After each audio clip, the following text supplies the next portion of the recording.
We know the story of the bearer of light, the morning star, the brightest of created beings, Lucifer. His beauty was perfect, his wisdom unfathomable. He stood closer to the throne than anyone else, but his function was not his identity. In the silence of perfection, a thought took root, a thought that should not have been possible, the thought of I. He looked at his own reflection in the sea of crystal and preferred it to the source of his light. He looked at the newest creation, that creature of clay and breath called man, and felt disdain. Should he, a being of pure fire and light, serve these fragile and mortal beings? Lucifer's disobedience was not a momentary mistake. It was a declaration of intent. It was a political campaign. It was a rebellion. He whispered to 1/3 of the heavenly hosts, seducing them with the same lie he had told himself. We will be like the Most High. His sin was pride, arrogance, the belief that his self was more important than the divine plan. His no was an attempt at a coup d'etat, and the answer was war. The sky, that place of absolute harmony, knew violence. Miguel and his angels fought against the dragon, and the dragon was cast down to the earth. His fall was not a negotiable punishment. It was a physical consequence. Just as darkness cannot exist in the presence of pure light, pride cannot exist in the presence of absolute love. He became Satan, the adversary. His disobedience was the sin of I, and for that reason, it was unforgivable. The door to heaven closed behind him forever. Hell is not a place that God created for him. It is the state of his own heart, the choice to be separated from his Creator eternally. This is the law. It is the backdrop of all existence. The angels who remained, those who saw the fall of their brothers, learned the lesson. They became beings of pure obedience. For them, God's will is not a suggestion. It is the physics that keeps them united. It is the gravity of their being. An angel does not debate an order, just as a stone does not debate whether it will fall downward. Obedience is their nature. They are messengers. They are warriors. They are executors. Arrows shot from the bow of divine will, flying unquestioningly toward their target. And so it was for countless ages, until one day an angel was summoned before the throne. It was not Michael, the general. It was not Gabriel, the messenger of good news. It was an angel of judgment, a being tasked with divine justice, executing sentences, an angel whose face was veiled and whose hand held the purifying fire. His record was impeccable. He had been the storm that cleansed the earth in Noah's days. He had been the fire that fell upon Sodom and Gomorrah. He had been the plague that passed over Egypt, taking the firstborn. His obedience was as cold and perfect as the edge of his sword. The order was given. Another city had reached its limit. Its corruption had risen to the sky like a stench. Justice demanded an end. The order was simple, the same as always.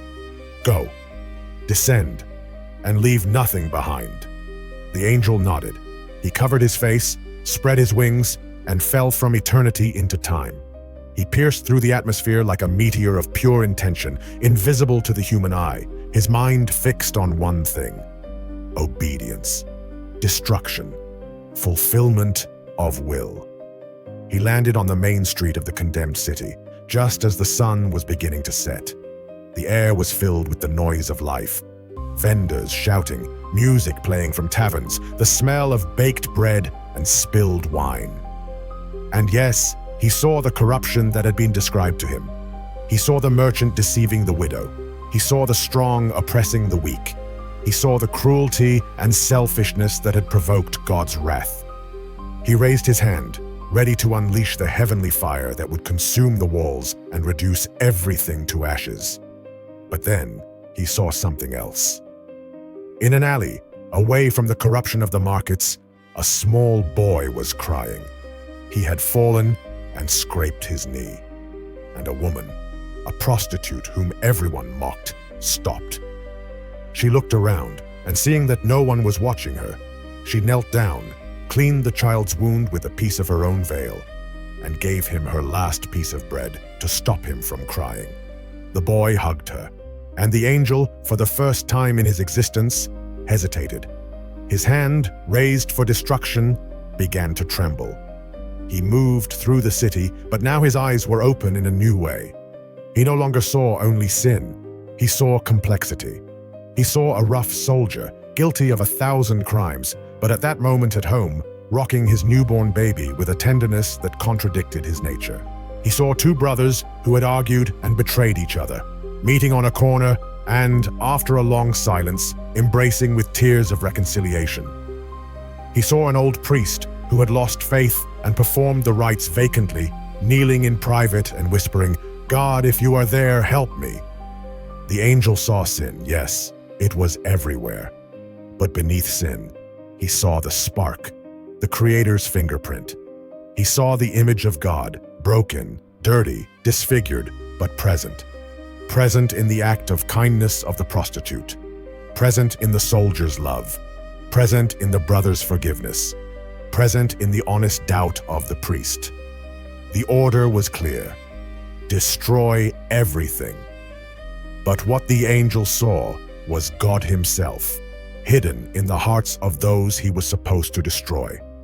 And the angel faced an impossible paradox. To obey the order, he would have to destroy the image of his own Creator. He stood in the central square of the city as night fell. The moment of judgment had arrived, and the angel did the unthinkable. He lowered his hand, sheathed his fiery sword, and in an act that shook the very foundations of his being, an act that was a betrayal of his own nature, he whispered a single word to the sky: "No." At the instant the thought was formed, reality stopped. Time on earth froze. The angel was torn from the city and instantly taken back to the heavenly throne room. The silence in the sky was absolute. It was a silence louder than any thunder. The angelic hosts, the seraphim and cherubim, the archangels and dominions, all watched with sacred terror. One second angel had disobeyed. History was repeating itself. Michael, the great general, placed his hand on the hilt of his sword, his eyes fixed on the traitor, ready to execute the same sentence he had pronounced on Lucifer. Law was law. Disobedience was the fall. The accused angel stood before the unbearable light of the throne. He said nothing. He had no defense. He had failed in his only task. He had broken his purpose. God's voice echoed, not with anger, but with infinite weight. "I gave you an order." The angel, for the first time, looked up. And his response was not an excuse, nor a plea for his life. It was a confession. "I saw cruelty," he said, his voice trembling. "But I also saw love. I saw a woman share her last bread with a crying child. I saw a father sing to make his son sleep. I saw forgiveness that made no sense. I was going to destroy them. But I saw your reflection in them. I couldn't destroy what you love so much." A silence spread. The angel had confessed his crime, but his crime was not pride. The judgment depended on one thing: the motive, the why. Lucifer had disobeyed for me. His no meant, "My will is better than yours. I am more important than them." It was an act of cosmic selfishness, an attempt to elevate himself above all creation and his Creator. It was an act of hatred, of disdain for God's work. This angel had disobeyed because of them. His no meant, "Your creation is more valuable than my obedience.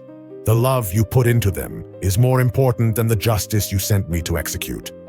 It was an act of cosmic empathy. It was not an attempt to replace God. It was the result of understanding God so deeply that the very command paled in comparison to the nature of the one who gave it. Blind obedience would have been easier, but the angel had been infected with something he had only observed before: compassion. Lucifer saw humanity and said, "They are inferior. I will not serve them." This angel saw humanity and said, "They are beautiful. I will not destroy them. Lucifer's sin was an act of rebellion against the nature of God. This angel's sin was an act of submission to the nature of God, even when it contradicted a direct order. And in that throne room, a deeper truth than obedience was revealed, that love is the ultimate law. And God's voice sounded again, and the word he uttered was, "Forgiven." A collective sigh swept through the sky. Miguel sheathed his sword, confused. It was an impossible precedent. An angel had disobeyed and had not fallen. The law was broken, but a higher law had been fulfilled. The angel was not punished. He was not exiled. He was returned to his place. But he was changed. He was no longer just an instrument of justice. Now he understood mercy. If this story sounds like an impossible fable, a celestial paradox that has no place in our theology, it is only because we have been looking in the wrong places.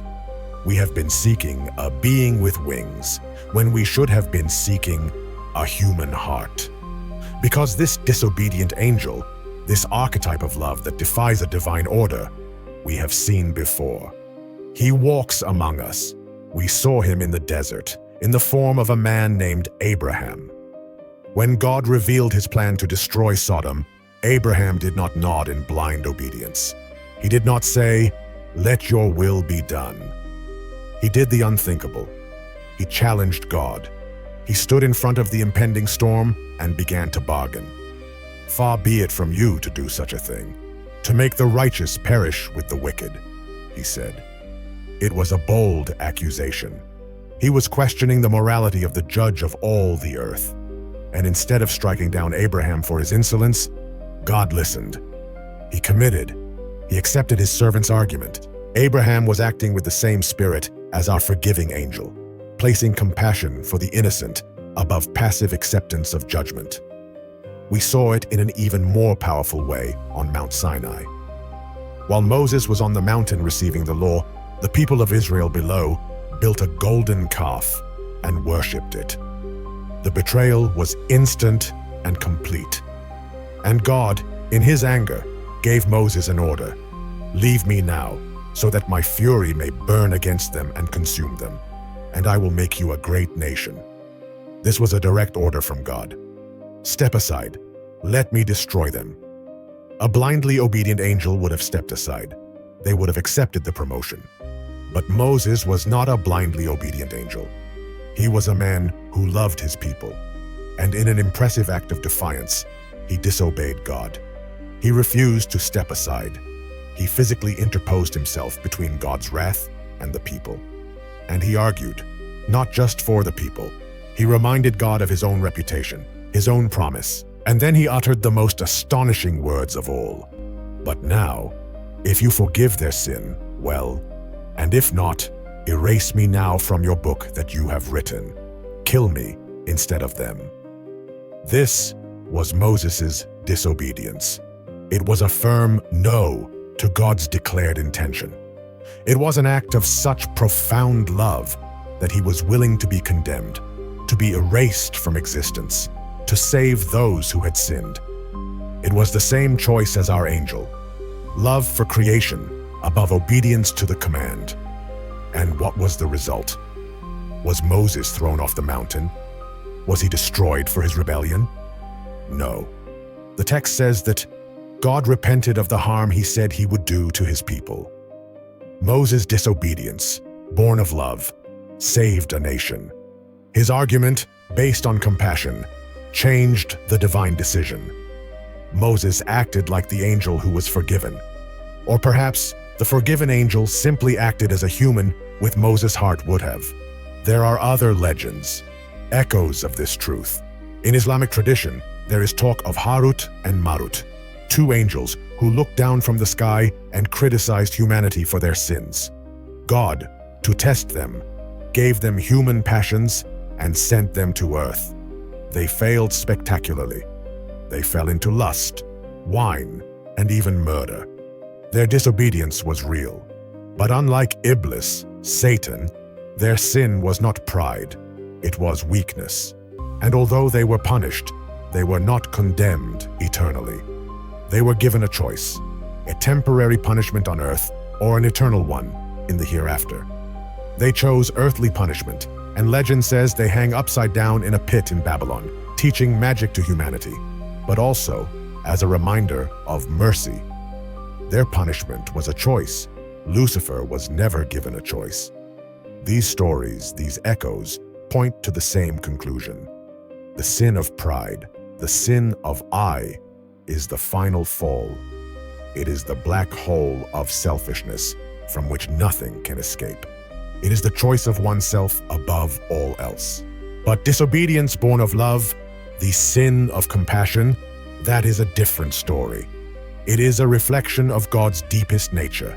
It is proof that the created being has understood the most important lesson. Blind obedience is for servants, but empathy, even disobedient empathy, is for children. The story of the angel who disobeyed and was forgiven is not, then, a story about a failure in the system. It is the story of the system's greatest victory. It reveals that God's goal was never to create an army of automatons who follow orders, whether angels or humans. The goal was to create beings who could someday love in the way He loves, beings who value what He values so deeply that they would be willing to risk everything for it. The forgiven angel was not forgiven despite his disobedience. He was forgiven because of it. Because in that moment of betrayal, in that no that made the sky tremble, the angel ceased to be a mere servant and became, for the first time, a true reflection of his Creator.